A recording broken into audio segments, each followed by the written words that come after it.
जय हिंद दोस्तों। BPSC TRE 3 का एग्ज़ाम हुए लगभग 1 महीना हो गया है। अभी तक बीपीएससी ने आंसर की जारी नहीं की है, इसलिए 9 से 10 ऐसे क्वेश्चंस हैं जिनके आंसर्स को लेकर अभी भी संशय बना हुआ है। इसलिए ये 9 क्वेश्चंस ऐसे हैं जो कट ऑफ में बड़ा उलटफेर कर सकते हैं। तो आइए देखते हैं इन क्वेश्चंस को। 34 नंबर का क्वेश्चन है, शीत ऋतु में तमिलनाडु के तटीय क्षेत्रों में वर्षा होने का कारण है। इसका जो आंसर है वो लौटता हुआ दक्षिण पश्चिम मानसून होना चाहिए हमारे हिसाब से, लेकिन कुछ टीचर्स जो हैं वो उपर्युक्त में से कोई नहीं भी बता रहे हैं। 51 नंबर का क्वेश्चन है, सोनार तकनीक का प्रयोग होता है। सोनार तकनीक का प्रयोग किस लिए होता है?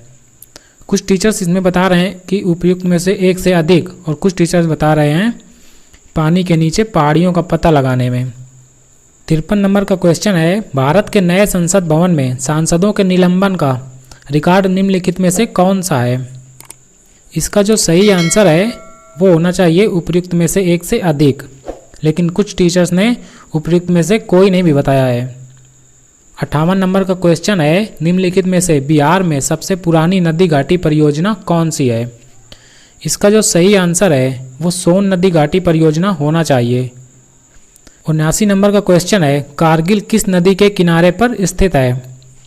इसमें टीचर्स ने सिंधु नदी बताया है, लेकिन इसका सही आंसर सुरु नदी होना चाहिए, क्योंकि सुरु नदी जो है वो सिंधु नदी की सहायक नदी है। 122 नंबर का क्वेश्चन है, हमारे राष्ट्र को मुख्यतः राष्ट्रवाद के आधार पर निर्मित करने की राजनीतिक प्रवृत्ति का नेतृत्व भारत में निम्न में से किस राजनीतिक दल द्वारा किया जाता है? इसका जो सही आंसर है वो उपर्युक्त में से एक से अधिक होना चाहिए, क्योंकि भाई राष्ट्रवाद के बारे में तो सभी पार्टियां बात करती हैं, चाहे वो समाजवादी पार्टी हो, चाहे भारतीय जनता पार्टी हो, चाहे भारतीय राष्ट्रीय कांग्रेस हो।